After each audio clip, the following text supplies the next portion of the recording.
Kajing pule na kasithi u Jacob. Kan mentoy ayu ko para jonga lada ubreu u ong baudon kajinget henrei don kikam hato kajinget jeng u kala mat pen im ye u lada upara ni kapara kimbiang kajain kanet bat kimbiang kajing bam kabaman kasni bat uwei na pipat u ong haki to khilet suk to pens ai yalade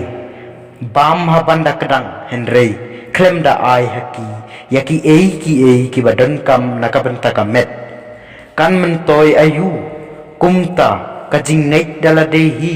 lada kam don kikam kalong kabayap henrei undon ubaong pidon kajing naik bat nga don kikam pen i hanga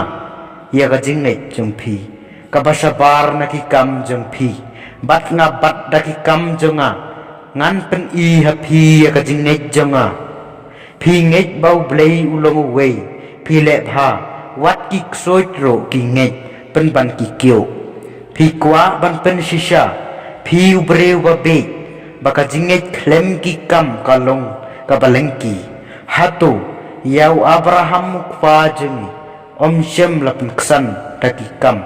men baula terwa kenia yalau khun u Isak halor kaduan pio i baka jinget kalatrei lembat kikam jeng u bat ya ka jinget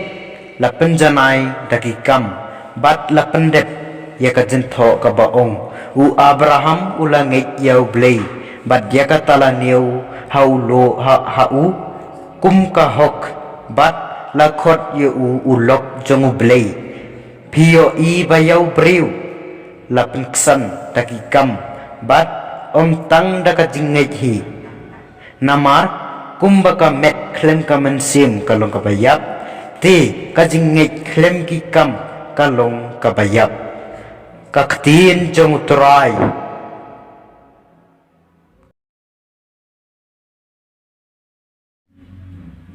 kajing pule naga gospel katkum u Markus hagata kapor u Jisu ulakhot sya u yau paiba bat yala kesinran barula ong haki lada uno u kwa ban bot yanga to un len yala de bat un ba yala kading kna bat un bot yanga naba uta ubakwa ban pen im yala kajing im undo no yaka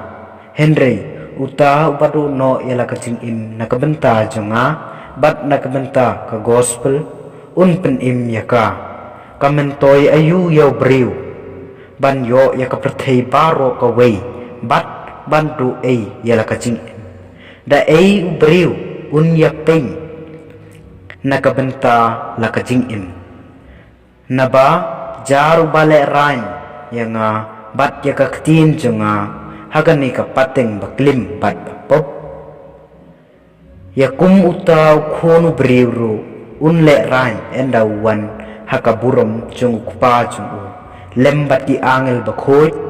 bat ula ong haki shisanga ong hapi kidon nakibayang hangni kiban om mat yaka jingyap tat hatu kindayo i yaka himau blei baka wan hakabor ka gospel jong try